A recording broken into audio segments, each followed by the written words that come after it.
Tersangka Aris, ia mencuri membawa kabur telepon genggam milik temannya, lalu ia jual seharga Rp800.000. Dari keterangan polisi, tersangka membawa kabur telepon korban dengan cara meminjam, namun tak kunjung dikembalikan sampai korban melapor ke polisi.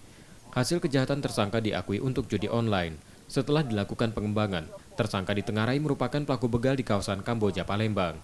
Dan sementara ini kita kenakan dengan pasal 372, yaitu penggelapan atas nama korban Salim. Ya, dia berpura-pura minjam HP Salim, kemudian dibawanya lari. Kemudian si korban datang. Nah, dia mengaku HP itu sudah dijualnya seharga Rp800.000. Dan kita curiga dia pelaku pembegalan juga.